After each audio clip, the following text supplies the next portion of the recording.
எல்லாருக்கும் உங்கள் மத்தியில் சிறந்த வார்த்தையை கொடுப்பதற்கு இந்த நாளில் வாய்ப்பை தந்த தேவாதி தேவனுக்கும் திருச்செவி ஐயா அவர்களுக்கும் நன்றியை தெரிவித்துக் கடந்த வாரம்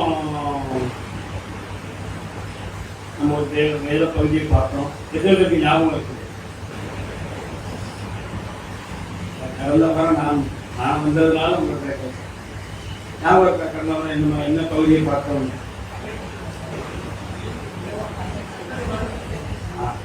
கனிகளை கொடுத்ததை பற்றி அதில் தாழ்ந்த பற்றி ஒரு சம்பவம் பார்த்தோம். 1 சாமுவேல் 30ஆம் அதிகாரம் தாழ்ந்த பற்றி ஒரு சம்பவம் பார்த்தோம். சிக்கலாக்கில் அவனுடைய மனைவி பிள்ளைகள் எல்லாத்தையும் அமெரிக்கர் வந்து நினைச்சுட்டாங்கன்னா கொண்டு போயிட்டாங்க. இவன் மருந்துதாமல் போக மட்டும் அழுது அதுக்கப்புறம் இவங்க என்ன செஞ்சாங்க அப்படின்னா அந்த தந்தையை பின்தொடர்ந்து போனாங்க. போய் அவங்க நல்லா குடித்து அந்த கொள்ளையின்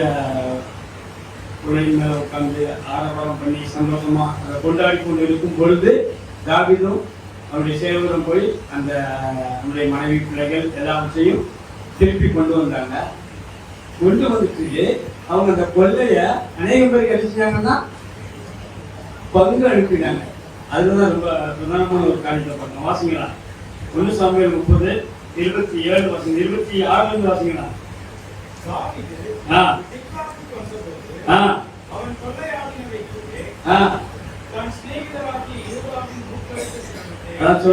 சொன்ன யூதாவின் மூப்பருக்கு திருச்சபை ஊழியர்கள் திருச்சபை கொடுத்திருக்கிறாங்க. மூப்பருக்கு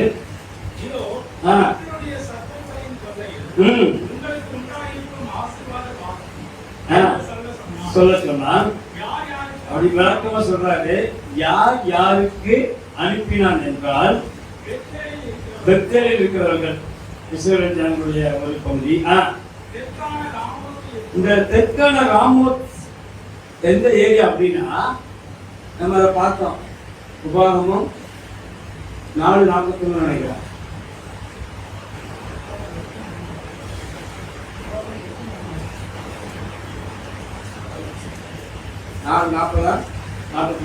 உபாகமம் வாசிங்க. அது முன்னோசம் வாசிங்களா. முற்பகையின்றி கைப்பிசகாய் பிறனை கொன்றவனும் அடைக்கலப்பட்டினம் ஒன்றுல போய் இருப்பானா. அதாவது அப்போ மோசே இருக்கும் பொழுது ஆண்டவர் அடைக்கலப்பட்டினங்களை ஏற்படுத்தி வைத்திருந்தார். தெரியாம கொண்டுட்டா அவன் போய் அங்க என்ன செய்வான்? இருப்பான். அதுக்கு ஒரு குறிப்பிட்ட காலம் வைத்திருந்தாரு. அந்த காலம் வரைக்கும் அவன் இருக்கணும். அதுக்கப்புறம் அவனுடைய ஆசிரியர் சொல்லிட்டு அவனுக்கு அப்புறம் தான் ஊருக்குள்ள வர முடியும். அது வரைக்கும் அவன் ஊருக்குள்ள வர முடியாது. அப்படி ஒரு நியமம் இருந்துச்சு. அந்த நாட்டுல இருக்கிற அந்த ஊர்ல இருக்கிறவனுக்கு தொடர்ந்து வாசிக்க அங்க ராமத்து வரும் பாருங்க.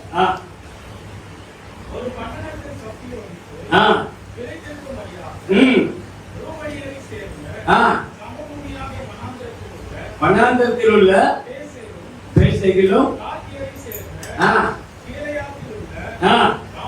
ராமத்திலும் ஏன் இதை மட்டும் சொல்றோம் அப்படின்னா நன்மை செய்யும்படி திராணி இருக்கும்போது அதை செய்யத்தக்கவர்களுக்கு.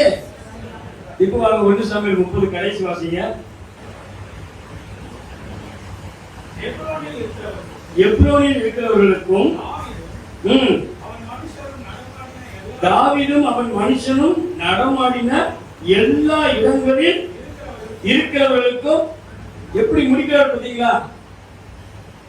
முதல்ல கொடுத்தது கொலை செய்தவன் போய் தப்பி ஓடி இருக்கிற அடைக்கலப்பட்டத்தில் இருக்கிற மனுஷங்களுக்கு அவன் கொடுத்தான். அதுக்கு முன்னால மூப்பருக்கு கொடுத்தான், திருச்சபைக்கு கொடுத்தான், ஊழியருக்கு கொடுத்தான்னு சொல்லிட்டு கடைசியில முடிக்கிறாரு. அவன் எங்கெல்லாம் நடமாடினாங்களோ தாவீதும் அவன் மனுஷனும் எங்கெல்லாம் நடமாடினாங்களோ தங்கி தாபரிச்சாங்களோ எங்கெல்லாம் இருந்தாங்களோ அங்க இருக்கிற சகல ஜனங்களுக்கும் அவன் எவ்வளவு கொள்ளை அடிச்சிருப்பான். எக்கச்சக்கமா. நான் சொல்ல உங்களுக்கு வழங்கா எவ்வளவு கொள்ளை அடிச்சிருப்பாங்க. எக்கச்சக்கமா என்ன செஞ்சிருக்காங்க. இவங்களுக்கு போக மிச்சம் இருக்குது. ஆனா ஒண்ணு ஞாபகம் வச்சுக்கோங்க, இவங்க தனக்குன்னு வச்சுக்கலாம். இதை மற்றவங்களுக்கு கொடுக்க வேண்டிய அவசியம் கண்டிப்பா கொடுக்கணுங்கிற அவசியம்.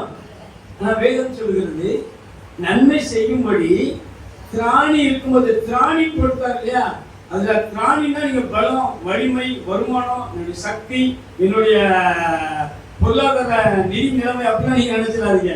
திராணி அப்படின்னா மனசு. அதுக்கு ஒரு மறுபொருள் வச்சுக்கோங்க. திராணி அப்படின்னா இப்போ இவங்க கொள்ளையடிச்சு தான் வந்திருக்காங்க. அமெரிக்கா போய் இவங்க அமெரிக்கா கூட போய் காட்டுவான், இவனை கொள்ளையடிச்சுட்டு போனவங்க போய் கொள்ளையடிச்சுட்டு வந்திருக்கிறாங்க. கொள்ளையடிச்சுட்டு வந்த பொருள் தான் இது கொடுக்கணுங்கிற அவசியமே. நம்ம சொல்றோம் பாருங்களா, வந்தவங்களுக்கும் கொடுத்தான், பேசிய ஆக்சிடென்ட்ல நின்றவங்களுக்கும் கொடுத்தான்.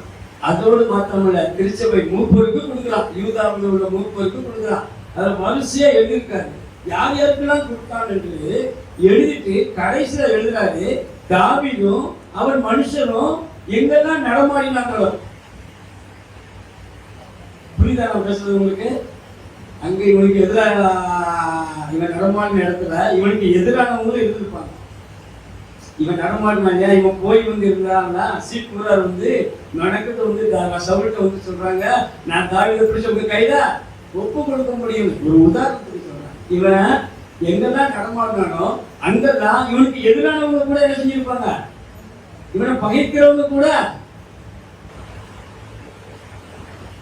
சொல்லுங்க, உங்களுக்கு புரியுதா? லூக்கா 6:36 வாசிங்க, இப்ப புரியும். லூக்கா என்ன சுவிசேஷம் 6:36.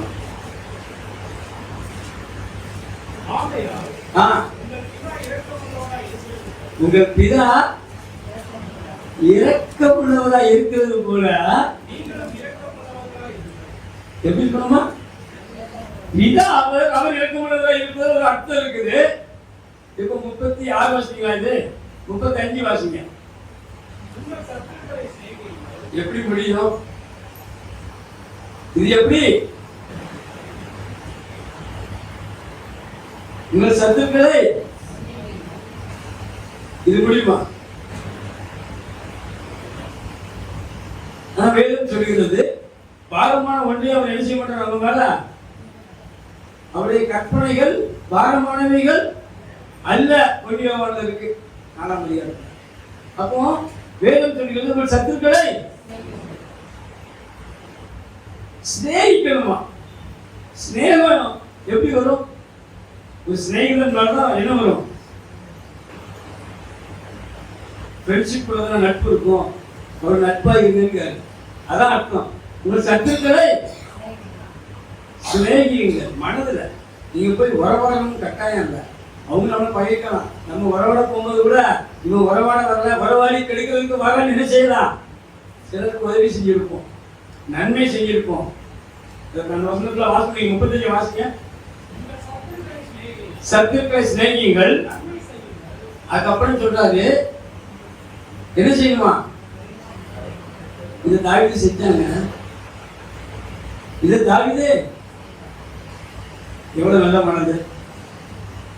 தாவீதுக்கு நல்ல மனது இருந்துச்சா இல்லையா? சொல்லுங்களா? இருந்தது பிரியமானது. அப்ப நம்ம தாவீதினுடைய மனது எப்படி இருந்தது அப்படியே நம்முடைய மனதை மாற்றம் கேட்கலாமா? பவுல் சொல்றாரு, 4 நாள் குளிக்க 2 நாள் 2:5.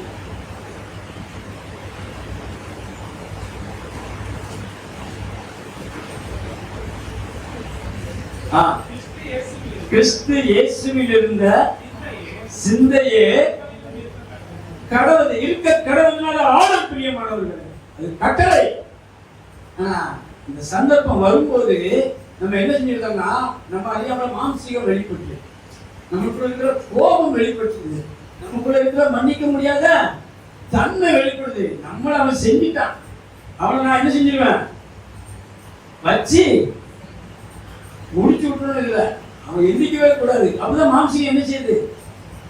வேதம் சொல்லுது, உங்கள் சத்துக்களை அதோட நிறுத்துறார், நன்மை செய்யுங்கிறார். அப்ப வாய்ப்பு வரும்போது ஒரு கொள்ளை அடிச்சுட்டு வராங்க, அவன் சொல்றான், அவன் நடமாடின எல்லா இடங்களும் இருக்கிற அத்தனை மட்டும் கொடுத்துருக்கான். செழிப்பா கொடுத்தானா குறையா கொடுத்தானா அது பொருள் இல்லை. ஆனா கொடுக்கக்கூடிய மனது அவனுக்கு உண்டாகி இருக்குது. உங்களுக்கு ஒரு சந்தர்ப்பம், பல கோடி ரூபாய் உங்க கையில ஆண்டு கொடுத்துறாரு. கற்பனை செய்து கொள்ளுங்க. வேதம் சொல்ற சத்துருக்களா, ஆமா, நீங்க பழைய படத்தை பார்த்தீங்கன்னா உங்களுடைய எனிமி, உங்களுடைய சத்துருவினுடைய, உங்களுடைய எதிராளியினுடைய கழுத பாரத்தோடு விழுந்துருந்தா அதை போய் என்ன செய்யணுமா? தெளிவா சொல்லியிருக்காரு. இப்போ உங்க கையில பல கோடி ரூபாய் பணம் வந்துச்சுன்னா உங்களுக்கு எதிராக பேசின சத்துரு யாருன்னா நம்முடைய வீட்டா இருக்கான். அதுதான் ஒரு பகுதியில் ஆண்டு சொல்லியிருக்கிறாரு. சரி, உதவி செய்யறதுக்கு ஒரு சந்தர்ப்பத்தை தேவன் கொடுத்தா நம்ம செஞ்சிடுவோமா? செஞ்சிடுவோம். ஹல்லேலூயா. ஆனா அந்த மாதிரி சந்தர்ப்பம் எப்பொழுதும் கிடைக்காது. பிரியமானவர்களே, உனக்கு உண்மை உள்ளவர் என்று எண்ணி ஆண்டவர் சந்தர்ப்பத்தை தருவார். தாவீதுக்கு கொடுத்த எல்லா தருணங்களையும் அவன் அழகா பயன்படுத்த, அவனுடைய சிந்தையை நம்ம அல்லது மனதை கேட்கிறத விட கிறிஸ்து இயேசுவின் சிந்தை நம்ம என்ன செய்யலாம்? நம்ம உரியாவினுடைய சங்கதியில ஒரு பிரச்சனை மாட்டிக்கிட்டாரு தலைவர். சாவு ஓலைய என் கையிலே கொடுத்து நான் சாவுறதுக்கு என்ன வாங்கிட்டு போறேன்? உயிர்த்தெழுதி வாங்கிட்டு போறேன். யார்கிட்ட கொண்டு போய் கொடுக்குறதுக்கு? படைத்தலைவர் யோகத்தை கொண்டு போய் கொடுக்குறதுக்கு என் கையில எடுத்து போறேன். அப்படி எப்படி இருக்க பாருங்க. அந்த ஒரு சங்கதியில அவர் வந்து ஆண்டவருக்கு புரியமில்லாத காரியத்தை அவர் செஞ்சுட்டார். ஏன் இதை சொல்றேன்னா, ஆண்டவர் நம்மகிட்ட எதிர்பார்க்கிறார். தேவன் நம்மகிட்ட வாசிங்க 35 Luka 6:35 வாசி முடிச்சிருங்க. சிநேகியுங்கள், நன்மை செய்யுங்கள். அவன் தருவான் நினைச்சல. இப்ப நீங்க கொடுத்துருக்கீங்க பிரதர் அப்படி என்ன கேட்டீங்கன்னா வரும் நினைச்சுனா நான் கொடுக்கல. எனக்கு பல லட்சங்கள் நிக்குது. ஆமா, வாங்கிட்டு அதை பயன்படுத்தி நம்மளை வச்சு நல்லா அனுபவிச்சுட்டு நம்மளே பேச கூட என்ன செய்வாங்க? ஸ்லோகின்னு பட்டம் கட்டுவாங்க. என்ன செய்வாங்க? சும்மா சொல்ல மாட்டாங்க, உதவி செஞ்சாலும் சொல்ல மாட்டாங்க. என்னோட வளர்ச்சி இல்லை இதெல்லாம் நடக்குமா அப்படின்னு நீங்க கேள்வி கேட்டீங்கன்னா நடக்கும். பிரியமானவர்களே, ஆமா, இவைகளை எல்லாம் நம்ம கடந்து போகணும். அந்த தாவீதுக்கு இருந்த அந்த பரந்த மனநிலை நமக்கு வரணும். அல்லது நன்மை செய்யக்கூடிய ஒரு மனநிலை நமக்கு வரணும். தயாளம் நமக்கு வரணும். நல்லா சொல்ல போனா என்ன வரணும்? 30 வரைக்கும் அவன் வந்து வனாந்தரத்தை சுத்திட்டு இருப்பான், பிரச்சனையின் மத்தியில இருப்பான். 31 Samuel 31 பெலிஸ்தர்கள் ஒரு யுத்தம் வரும். சவுலோட பையன் யோனத்தான் என்ன செஞ்சிருவாங்க? அதுல மடிந்து போவாங்க. ராஜ்ய போறோம் தானாகவே எப்படி இருந்துச்சு? இப்ப தானா நமக்கு தூக்கம் வருது. அப்பதான் கண்ண அப்படியே சொக்கும். இவர் வேற கைமாறுக்கெல்லாம் கணக்கு கொடுங்க, நன்மை செய்யுங்க, நினைச்சிட்டு இருக்காரு. இதெல்லாம் முடியுமானா முடியுமா? தேவன் பாரமான ஒன்றை நம்ம சுமத்த மாட்டார். ஏன் இதை செய்து நம்ம அவருக்கு கேள்வி கேட்க முடியாது. நம்மள ஒரு நல்ல சாட்சியா இருக்கு. தேவன் இப்படிப்பட்ட காரியங்களை நம்முடைய வாழ்க்கையில அனுமதிப்பார். அதை யோபு புத்தகத்தை நீங்க எழுதி சொல்லுவோம், வாசிக்கலாம். ஒரு அழகா சொல்லுவார். பல முறை நடப்பிக்கிறார். ஒரு தடவை 2 தடவை இல்ல, பல முறை நடப்பிக்கிறாரா. ஒரு திருடன் கையில, ஆமா, அவன் முன்னாட்கள கிறிஸ்துக்குள்ள வர முன்னால திருடி இருப்பான். ஆனா இப்ப மனம் திரும்பி இருப்பான். மனம் திரும்பினதுக்கு அப்புறம் அவனுக்கு நீடு தேவைப்படும், உழைப்பான். அவனுடைய வருமானம் அவனுக்கு போதாம இருக்கும். இப்படிப்பட்ட சூழ்நிலையில அவனுக்கு திருடுவதற்கான ஒரு சந்தர்ப்பம் வரும். குறையா கம்மியா திருடலாம். ஆனா அந்த நேரத்தில் அவன் என்ன செய்ய மாட்டான்? கொஞ்சம் நமக்கு வேண்டாம் விட்டுருவான். யாரும் பார்க்கல, இந்த பூமியில உள்ள எந்த கண்ணு நம்ம காணல, தாராளமா எடுத்துட்டு போயிடலாம். யாருக்குமே தெரியாது, வெளிப்படாது. அப்படிப்பட்ட ஒரு சூழல்ல அவன் திருட்ட விடுதலை ஆனவன் திருடுவானா? திருட மாட்டான். மெய்யான விடுதலை பெற்றவன் திருட மாட்டான். மெய்யான விடுதலை பெற்றவன் திருடவே. இதே சம்பவம் தான் பிரியமானது. யோசிப்புக்கு நடந்துச்சு. நம்மளா நினைச்சிட்டு இருக்கோம் ஏதோ ஒரு நேரம் தப்பு செஞ்சோம், ஏதோ ஆண்டுக்குள்ள ஒரு சாட்சியா நிறுத்தணும் அப்படின்னா பாவம் செய்வதற்கான வாய்ப்பு ரொம்ப இலவசமா, அது ரொம்ப எளிமையா. ஆமா, அந்த சந்தர்ப்பத்தை ஒரு தடவை இல்ல பல தடவை நமக்கு தருவார் விட அமையும். ஏன்னா என்ன? அவர் சாட்சியா நிறுத்தணும். இப்ப ஏதோ ஒரு தடவை அவனுக்கு சந்தர்ப்பம் கிடைச்சது, அதனால அவன் வந்து அதை செய்யாம விட்டுட்டான்னு நாளைக்கு எளிமை பிசாசு அது யாரும் வந்து அவர்கிட்ட குறை சொல்ல முடியாது. ஒரு தடவை கொடுத்தது அதனால என்னமோ தப்பி தவறி அப்படி அவன் தன்னை அடக்கிக்கிட்டா என்ன செஞ்சிட்டான், ஜெயிச்ச மாதிரி நித்தம் வந்து பேசலாம். நீங்க வீட்டுல போய் வாசிங்க ஆதியாகமத்துல பொத்திபாருடைய மனைவி நித்தம் என்று வேதம் சொல்லுகிறது. அதை தியானிச்சு பாருங்க. ஒரு தடவை 2 தடவை இல்லைங்க, அப்படியே அவனை இடையில பண்ணுவதற்கு, பாவம் செய்ய தூண்டுவதற்கு டெய்லி டே பை டே நித்தம் என்று வேதம் சொல்லுகிறது. இப்போ வாசிங்க யோபு 33 28 29 வாசிங்க. 29 30 யோபு 33 29.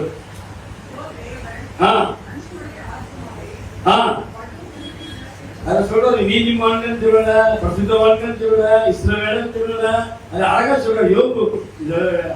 இதான் முதல் புத்தகம் சொல்றாங்க வேத பண்டிதர்கள். ஆனா சொல்றாரு நியாயப்பிரமாணத்துக்கு முன்பு அவர் வாழ்க்கை கூடும் என்று சொல்கிறார்கள். அதனால அது அழகா சொல்றாரு, இதோ தேவன் மனுஷனுடைய எந்த மனுஷனா இருந்தாலும் மனுஷனுடைய ஆத்மாவை படுகொலிக்கு விளக்குகளுக்கும்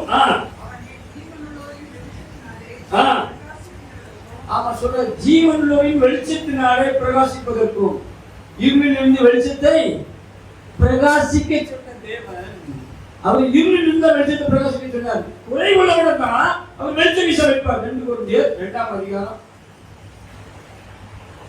2 கொரிந்தியர் 4ஆம் அதிகாரம் 6ஆம் வசனம். அவரு இருளிலிருந்து தான் வெளிச்சத்தை என்ன செஞ்சாரு, குறை உள்ளவன் தான். மோசே கொலை பண்ணிட்டு போனவன் மாமனோட வீட்டுக்கு. எபிரேயருக்கும் எகிப்தியனுக்கும் பிரச்சனை.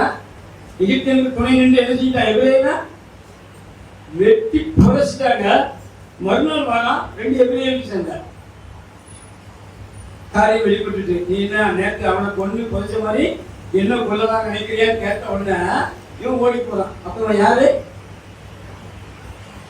கொலைக்காரன். பயப்படாதீங்க, மோசே யாரு அன்னைக்கு சூழ்நிலைக்கு கொலைக்காரன். நீ எபிரேயர் 3ஆம் அதிகாரம் 3ஆம் வசனம் வாசிங்க.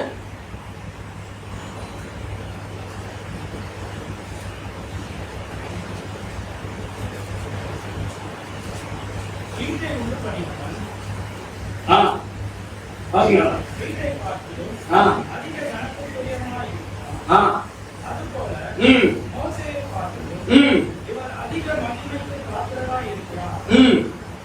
என் வீட்டில் எங்க உண்மையுள்ளவன் 5 இருக்கா? எபிரேயர் 3ஆம் அதிகாரம் வாசிங்க. மோசே தேவனுடைய வீட்டில் மிகவும் உண்மையுள்ளவராய் இருந்தது போல இவரும் தம்மை ஏற்படுத்தினவருக்கு உண்மையுள்ளவராய் இயேசுவானவரை குறித்து சொல்லப்பட்டிருக்கு. அவர் எப்படிப்பட்டவரா மோசே? எங்கும் இப்போ வாங்க யாத்திராகம் என்ன ஆகுமோ 12ஆம் அதிகாரம் 3ஆம் வசனம் வாசிங்க.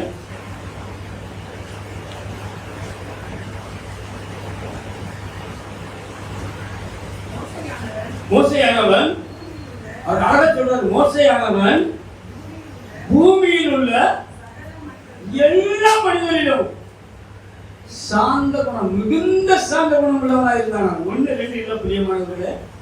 எப்படி சாந்த குணம்? ஆனா அவன் கொலை பண்ணிட்டு கோபத்துல கொலை பண்ணிட்டு போனவனை எப்படி மாற்றிட்டாரு? இருளில் இருந்து வெளிச்சத்தை வாசிங்க. 2 கொரிந்தியர் 4ஆம் அதிகாரம் 6ஆம் வசனம். வெளிச்சத்தை பிரகாசிக்க சொன்ன தேவன் இயேசு கிறிஸ்துவின் முகத்தில் உள்ள தமது மகிமையின் அறிவாகிய ஒளியை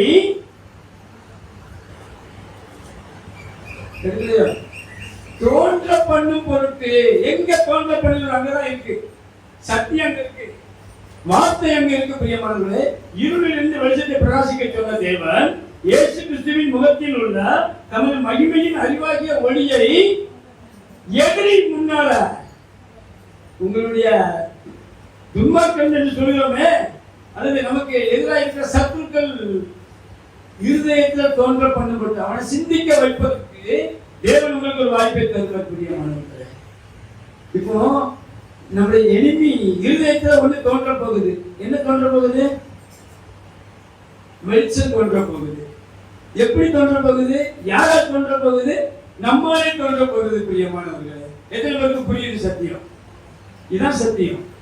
நடமாடினா எல்லாருக்கும் என்ன செஞ்சிட்டான்? பங்கு அனுப்பிட்டாங்க. அந்த செய்கையானது வேதம் சொல்கிறது, இருளிலிருந்து வெளிச்சத்தை பிரகாசிக்க சொன்ன தேவன் இயேசு கிறிஸ்துவின் முகத்தில் உள்ள தமது மகிமையின் அறிவாகிய ஒளியை என்ன பிரகாசிக்க சொன்ன ஆண்டவர்? நான் பிரகாசிக்கிறேன். இப்ப எனக்கு எதிரில் இருக்கிற, என்ன பார்க்கிற, என்ன துரோகி என்று பட்டம் கட்டின அவனுடைய இருதயத்துல நீங்கள் நானும் என்ன செய்ய முடியும்? தோன்ற பண்ண முடியும். பிரியமானவர்களே, எதற்கு புரியுது சத்தியம்? இந்த வேலைய நம் மூலமாய் தேவன் செய்வதற்கு நம்ம உண்மை இல்லாதவர்களா இருந்தாலும் தேவன் நம்மை உண்மை இல்லாதவர்கள் என்று எண்ணி இந்த வேலைய, இந்த பணிய, இந்த ஊழியத்தை இவ்விதமாக 7:12 வாசிங்க. மத்திய எழுத்து 7:12 வாசிங்க.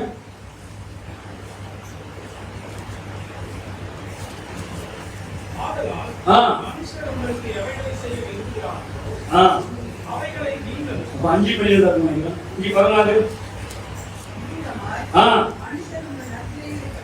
இவ்விதமாய் மனுஷர் உங்கள் நற்கிரியைகளை கண்டு யார் மகிமைப்படுத்த போறா? திரும்ப வாசிங்க, சத்தமா வாசிங்க. இவ்விதமாய் எங்க தரீங்க? இவ்விதமாய் மனுஷர் நம்முடைய நற்கிரிகளை கண்டு, மனுஷன் இடத்துல எல்லாம் வந்துருவாங்க. அதனால மனுஷன் படுத்தாரு, உங்களுடைய எளிமை வந்துருவாரு. உங்களுடைய சத்துருக்களை சிநேகிக்க சொன்னார், நன்மை செய்ய சொன்னார் இல்லையா? நமக்கு எதிராக பேசினா எல்லாரும் வந்துருவாங்க. மனுஷர் நம்முடைய நற்கிரியை கண்டு, வாசிக்கும் பொழுது உங்களுடைய நற்கிரியை கண்டு, நான் வாசிக்கும் போது உங்களை குறிக்கும், நீங்க வாசிக்கும் போது என்ன குறிக்கும்? அப்போ நம்முடைய நற்கிரியை கண்டு பரலோகத்தில் இருக்கிற உங்கள் பிதாவை மகிமைப்படுத்தும்படிக்கு. யார் மகிமைப்படுத்த போறா? மனுஷர். காண்கிறவங்க மகிமைப்படுத்த போறாங்க. அந்த வசனத்தை நல்லா படிங்க. எவ்விதமாய் மனுஷர் உங்கள் நற்கிரிகளை கண்டவன் மகிமைப்படுத்த போறான். பிரியமானவர்களே, இப்ப அவன் காணணும், நான் செய்யணும். யார் காணணும்? புரியுதா நான் பேசுறது உங்களுக்கு?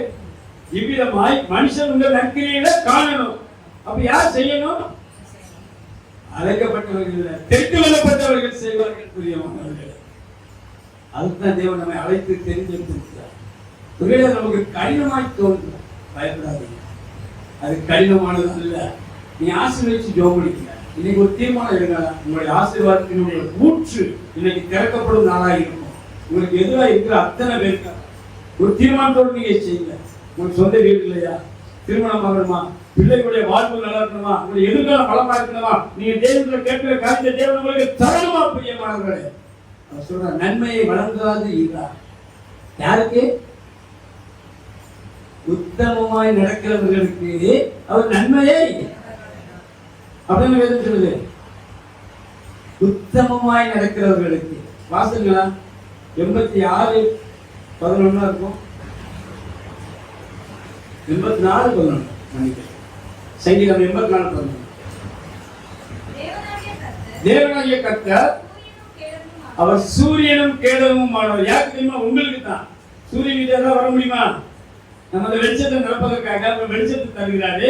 நம்மளை யாரும் நெருங்க முடியாதவர்கள் நமக்கு ஒரு கேடகமாய் சூரியனும் கேடகமானவர்.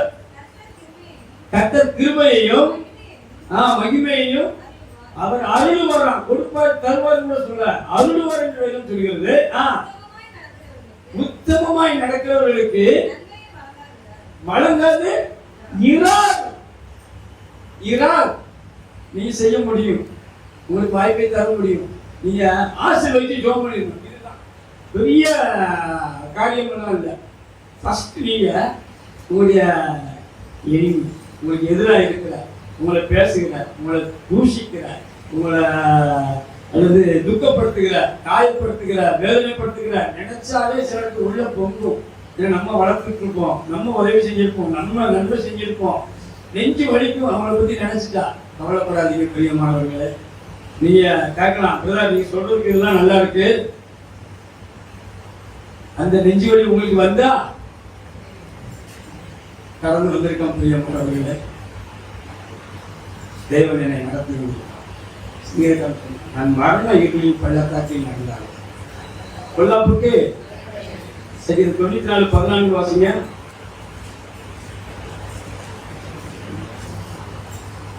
தேவரீர் என்னோடு கூட இருக்கிறீர், உமது கோலும் உமது தடியும் என்னை சொன்னா 23 இப்ப 94:14 வாசிங்க. கர்த்தர் தம்முடைய ஜனத்தை நெகிழ விடாமலும் அவர் கைவிடவே மாட்டாருங்க.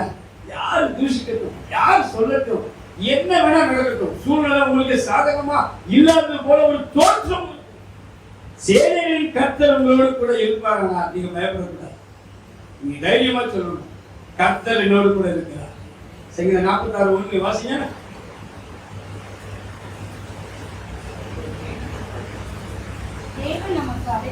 தேவன் நமக்கு அடைக்கலமும் வெள்ளனும் எந்த காலமா இருக்கட்டும், ஆபத்து காலம் எப்பேற்பட்ட சூழ்நிலை இருக்கட்டும், எப்படி இருந்தாலும் நீங்க அதை கவலைப்படாதீங்க, நீங்க பயப்படாதீங்க, நீங்க சோர்ந்து போகாதீங்க.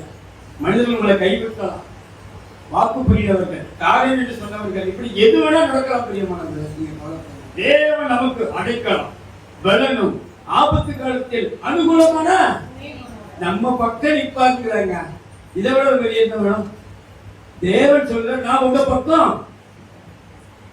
மனுஷன் நின்னா கூட என்ன செஞ்சிடும்? பயந்து ஒருவேளை கைவிட்டு நம்மள காட்டி கொடுத்துட்டு நமக்கு துரோகம் பண்ணிட்டு ஆமா நம்மளை விட்டுட்டு போயிடலாம், நன்மையை அனுபவிச்சுருங்க, நன்றி மறந்து போயிடலாம். ஆண்டவர் சொல்லுகிறார், நான் அனுகூலமான துணையாயிருப்பேன் என்று சொல்லுகிறார். பிரியமானவர்களே, கைத்தட்ட மாட்டீங்களா? ஆண்டவருக்கு நன்றி சொல்ல மாட்டீங்களா? கர்த்தர் உண்மை உள்ளவர், அவர் உண்மையாகவே நம்முடைய வாக்குல அவர் சொல்லவே மாட்டார். அவர் ஒரு விஷயம் சொல்லிட்டாருன்னா, நன்மை செய்யலன்னு சொல்லிட்டாருன்னா அதை பார்க்க முடியாது. வாசிங்க யோபு 33:14 வாசிங்க.